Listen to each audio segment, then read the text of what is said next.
ይገባሉ። በእግዚአብሔር የታመኑ እንደማይታወቅ ለዘላለም እንደሚኖሩ እንደ ጽዮን ተራራ ናቸው። ተራሮች በኢየሩሳሌም ዙሪያ እንደሆኑ ከዛሬ ጀምሮ ለዘላለም እግዚአብሔር በሕዝቡ ዙሪያ ነው። ጻድቃን እጃቸውን ወደ ክፋት እንዳይዘረጉ የኃጢአን በትር በጻድቃን ዕጣ ላይ አይኖርም። አቤቱ ለቸሮች ልባቸው ለቀና መልካም አድርግ። ወደ ጠማምነት የሚመለሱት ግን ዓመፃቸው ከሚሰሩ ጋር እግዚአብሔር ይወስዳቸዋል። ሰላም ለእስራኤል ይሁን፣ አሜን። አሁንም ቁጥር 3 ላይ ያለውን ስፍራ ላንብብላችሁ። እንግዲህ ጋር ጻድቃን እጃቸው ወደ ክፋት እንዳይዘረጉ የኃጢአን በትር በጻድቃን ዕጣ ላይ አይኖርም። አቤቱ ለቸሮች ልባቸው ለቀና መልካምን አድርግ። ቸርነት ልብ፣ የቀና ልብ የሚለውን ሀሳብ እኔ አጠር አድርጌ እነግራችኋለሁ። በዚህ ቦታ ላይ እንደምታዩ እግዚአብሔር በዚህ በዳዊት በኩል እግዚአብሔር ለብዙ ማጠኛ ነው እግዚአብሔር ሲናገር ከተናገረው አንደኛው ነገር ምንድን ነው ካላችሁ የኢየሩሳሌምን ወይንም የጽዮንን ተራራ እግዚአብሔር ለዳዊት አሳየ። ዳዊት ደግሞ የጽዮንን ተራራ እንደማይታወቅና እንደማይረበሽ ስጋት ቢመጣ እንኳን የጽዮን ተራራ እንደማይሆን እንደማይረበሽ እንደማይታወቅ ዳዊት ምን ያለ ጠንቅቆ ያውቃል። ካወቀ በኋላ ጠንቅቆ የሚያውቅ ሰው ለራሱ ብቻ አይደለም የሚናገረው የሚኖረው። ጠንቅቆ የሚያውቀው ሰው እግዚአብሔር በውስጡ ያስቀመጠውን ነገር ወደ ሌላ አንስቶ ደግሞ ምን ያደርጋል? ያከፋፍላል። ዳዊት ግን ከተናገረው ነገር አንደኛውና ዋነኛው ነገር ምንድን ነው? በእግዚአብሔር የታመነ ለዘላለም እንደማይታወቅ እንደምን ተራራ እንደ ጽዮን ተራራ ናቸው። በማን የሚታመኑ? በእግዚአብሔር የሚታመኑ። ስለዚህ ይሄ ቃል ዳዊት ለውቅና ሰጠ። ዳዊት ደግሞ ለቃሉ ለውቅና ሲሰጥ ዳዊት እንዴት እንደሚቀበለው ቃሉ ቦታውን ያውቃል። ዳዊት ደግሞ ቃሉ የት እንደሚያሳርገው ዳዊት ደግሞ ጠንቅቆ ያውቃል።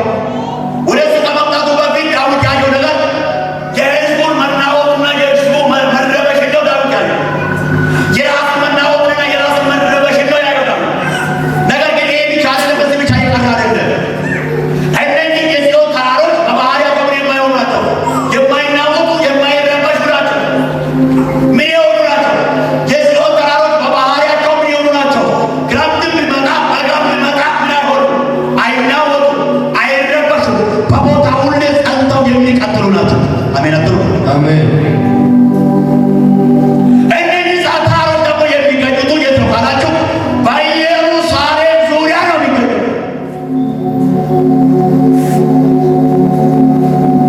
ስለዚህ ተራራውን አነሳ፣ አለመናወጥን አነሳና ተራሮችና የማይናወጡ ተራሮች የሚገኙበት ስፍራ አነሳ። እነዚህ ተራሮች በማን ዙሪያ እንዳሉ? በኢየሩሳሌም ዙሪያ እንዳሉ። የማይናወጡ ተራሮች በኢየሩሳሌም ዙሪያ በሰላም ከተማ በሰላም አካባቢ የሚገኙ ናቸው ማለት ነው። እነዚህ ተራሮች በኢየሩሳሌም ዙሪያ እንዳሉ እግዚአብሔር ከዛሬ ጀምሮ በማን ዙሪያ? በሕዝቡ ዙሪያ። እስኪ በኔ ዙሪያ ነው። ዙሪያ ነው። እስኪ በደምቶና በኔ ዙሪያ ነው በሉ እስኪ። በእኔ ዙሪያ ነው። እግዚአብሔር በኔ ዙሪያ ነው በሉ እስኪ። እግዚአብሔር በእኔ ዙሪያ ነው። ስለዚህ ሰዎች በአንድም በሌላ ሊሰሙ ይችላሉ፣ ሊጨነቁ ይችላሉ፣ ቦርድ ሊቀቡ ይችላሉ፣ ሊያሳስራቸው የሆነ ነገር ይችላል። ሁሌ ግን ዓላማችን ሊሆን የሚገባው አንድ ነገር ነው። በእግዚአብሔር በመታመንና በእግዚአብሔር በመተማመን የሚመጡ እምነቶች ደግሞ ከነገሮቻችን አልፎ ወደ ማቶ የሚያሻግሩ ናቸው። አሜን። የብዙ ሰዎች ስጋት ምንድን ነው ስንል አንደኛ የብዙ ሰዎች ስጋት የውድቀታቸው ዋነኛው መንስኤ በእግዚአብሔር አለመታመን። በእግዚአብሔር የታመኑ ሁሌ አሸናፊዎች ናቸው። ምክንያቱም እግዚአብሔር ሁሌ ከእኛ የሚፈልገው አንድ ነገር ነው። በእሱ እንድንታመን እግዚአብሔር ይፈልጋል። ይዛል እየሄድክ ነው እየቀጠልክ ነው እየሰራ ነው እየተማርክ ነው እያገለገልክ ነው ቀይር ይዛል። እግዚአብሔር ግን ከአንተ የሚፈልገው አንድ ነገር መታመን ይፈልጋል። ለመታመን ምን መሆን አለብህ? የትም ቦታ ማሄድ የለብህም። እግዚአብሔር ለአንተ በምድረ በዳ ያወራልህ ነገር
ልባቸው ለቀና ብሎ ልባቸው ለቀና መልካምን አድርግ። አሜን። አያችሁ መልካምነት የሚገኘው ከቸርነት ጋር አይደል? መልካም ነገር በሕይወት ቢሆነው ቸር ስትሆኑ አሜን። ልባችሁ የሚቀና ልባችሁ ከቀና መልካም ነው የሚሆንላችሁ። ልቡ ያልቀና ሰው መልካም ነገር ከጠበቀ አይሆንለትም። ዋነኛው ልቡ ነው። መቅናት ያለበት መጀመሪያ ምንድን ነው? ልቡ ነው አይደለ? ቸር ከሆነ መልካም ነገር እንደሚገጥመው ይህ ሰው መልካም ነገር እንደሚጠብቀው ምን መሆን አለበት?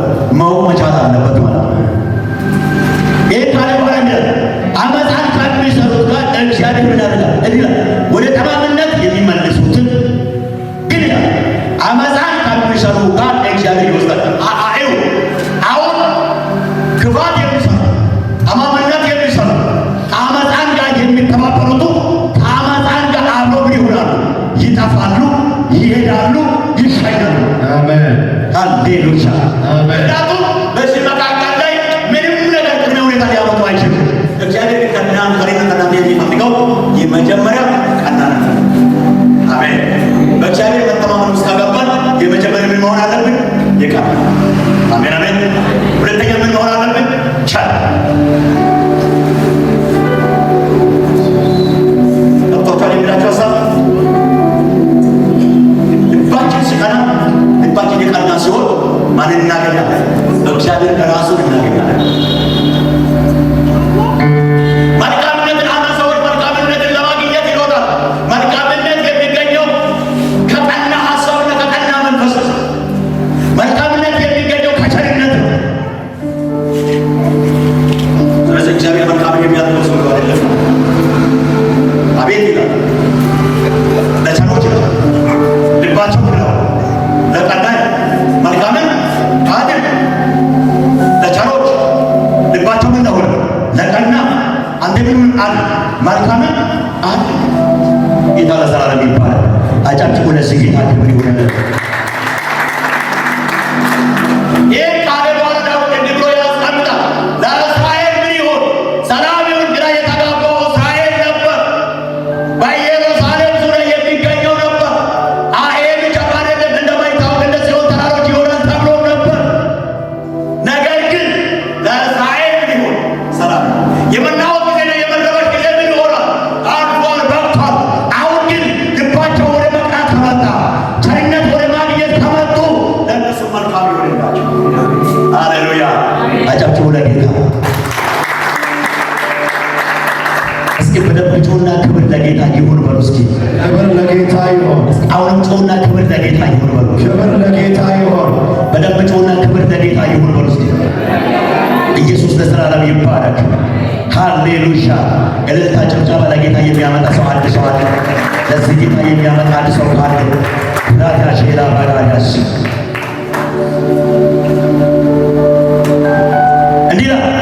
ቁጥር 18 ምዕራፍ 18 ከቁጥር 1 ላይ አቤቱ ጉልበቴ ሆይ እወድሃለሁ፣ እግዚአብሔር ዓለቴ፣ አምባዬ፣ መድኃኒቴ፣ አምላኬ በእርሱ የምታመንበት ረዳቴ፣ መታመኛዬ፣ የደህንነቴ ቀንድ፣ መጠጊያዬ ነው። አሜን፣ አሜን። እሺ ልቀጥል። ምስጋና የሚገባውን እግዚአብሔርን እጠራለሁ፣ ከጠላቶች እድናለሁ። አሜን፣ አሜን። እናንተ የእናንተ መታመን የሚያመጣው ነገር አንደኛ ደረጃ ላይ ከሚያመጣቸው ነገር ዋነኛው ነገር ምንድን ነው? ከጠላቶቻችሁ እጅ ያድናቸው። አሜን፣ አሜን። ስለዚህ በእግዚአብሔር የታመኑ ለዘላለም እንደማይታወቁ እንደምትራሮች ናቸው። እንደዚህ ተራራ ናቸው። ከሰዳዊ ሲናገር አምባዬ፣ መድኃኒቴ። አሜን፣ አሜን። ጌታ ለዘላለም ይባረክ። አጨብጭቡ ለጌታ። ሻሎም ሻሎም ቅዱሳን፣ የጌታ ሰላም ጸጋ ይብዛላችሁ። እኔ ወንድማችሁ ፕሮፌት አክሊሉ ነኝ። አንድ ማስታወቂያ ወደፊታችሁ ይዤ መጥቻለሁ። ይህም ማስታወቂያ ዘውትር አርብ፣ ሁሌም ዘውትር አርብ ከ3 ሰዓት ቀጥሎ በቸርቻችን ፕሮግራም አለ። ይህ ፕሮግራም ደግሞ በተለያየ እስራት ውስጥ ላሉቱ ከተለያየ ችግር ደግሞ ብዙዎች የሚላቀቁበት እግዚአብሔር ደግሞ በኃይሉና በክብሩ ታላቅ ነገር የሚያደርግበትን ፕሮግራም አዘጋጅተናል። በዚህ ፕሮግራም ላይ ሁሌ የሳምንታዊ ፕሮግራማችን ዘወትር አርብ ከጠዋቱ 3 ሰዓት ጀምሮ እስከ 10 ሰዓት የምንቆይበት ይሆናል። በእነኛ ሳምንታት መካከል ላይ ዘወትር ሁሉም አዳማና አካባቢ ያላችሁ፣ ከአዳማም ውጪ ያላችሁ፣ አዲስ አበባ ያላችሁ፣ ቢሾፍቱ ያላችሁ፣ እንደዚሁ ሞጆ፣ እንደዚህ ወለንጭቴም ወንጅም ያላችሁ ሁላችሁ አሰላ መታችሁ ይህን ፕሮግራም መካፈል እንችላለን። በእነኛ ጊዜያት ላይ ደግሞ እግዚአብሔር በቆይታችን ላይ ትልቅ ነገርም ደግሞ እያደረገ ነው። በአይናችን አይተናል። አሁንም እግዚአብሔር ደግሞ ታላቅ ነገር ያደርጋል። መጽሐፍ ሲናገር እንዲህ ይላል። ዘፍጥረት 30 ከቁጥር 41 እና 42 ላይ እንዲህ ብሎ ያስቀምጣል። ያዕቆብ የሚልና በትሮቹን ገንዳ ውስጥ ጨመረልና በበረቱ በጎች ፊት ይጨምራቸው ነበር ይልና በደከሙት በጎች ፊት ግን አይጨምራቸው ነበር ይልና የበረቱ በጎችም የያዕቆብ ሆኑ፣ የደከሙ በጎችም ደግሞ የላባ ሆኑ ይልና ዘንድሮ እንዲህ ይሆናል። እግዚአብሔር የበረታውን ነገር በሕይወታችሁ የሚያስታቅፍበት የበረታውን ጸጋ፣ የበረታውን ቢዝነስ፣ የበረታውን አገልግሎት፣ የበረታውን የልዩነትን መንፈስ እግዚአብሔር በእናንተ የሚጨምርበት የሚያስጨብጥበት ጊዜ ይሆናል። በእነዚህ ጊዜያት ላይ እግዚአብሔር ደግሞ ታላቅ ነገር ያደርጋል። እኔም ወንድማችሁ ሁሉም ዘወትር አገለግላችኋለሁ። ሌሎችም አጠገቤ ያሉ አሉ። ሁላችንም ተያይዘን እናገለግላለን። በእነኛ መካከል ላይ እግዚአብሔር ለብዙ ሰዎች አዳዲስ ነገር ያደርጋል። የብዙ ሰዎችም ደግሞ እንቆቅልሽ ይፈታል። ሲፈታም ደግሞ አይተናል። አሁንም ክብሩ አዳማ ምድር ላይ ይቀጥላል። አልፎም ዓለምን ይወርሳል። እግዚአብሔር መልካም ነገር ያደርጋል። በዚያን ዕለታት ላይ እያንዳንዳችሁ መጣችሁ እንድትካፈሉ ይሁን። አድራሻችን አዳማ 04 ከሙሴ ሆስፒታል ፊት ለፊት ወይም ወደ ቦሌ በሚወስደው ከሙሴ ሆስፒታል ፊት ለፊት እንገኛለን። በዛን ሰዓት ላይ መጣችሁ እንድትካፈሉ ይሁን። ለበለጠ መረጃ የስልክ ቁጥራችን 0913492373 ወይንም 0941785808 ስልክ ቁጥራችን ነው። በዛ ያገኙናል። እግዚአብሔር ደግሞ መልካምን ያደርጋል። እኛም ባሪያዎች ተነስተን እንንቀሳቀሳለን፣ እንሰራለን። እግዚአብሔር በኃይሉ የበረታውን ነገር አዳዲስ ነገሮችን ደግሞ ያደርጋል። ይህ መልካም ነገር ይቀጥላል። ማንም አያስቆምም። ድል ይሆናል። ክብሩን ጌታ ይውሰድ። በረከቱ ለኛ ይሆን። ተባርካችኋል። የአባቴ ብሩካን ሻሎም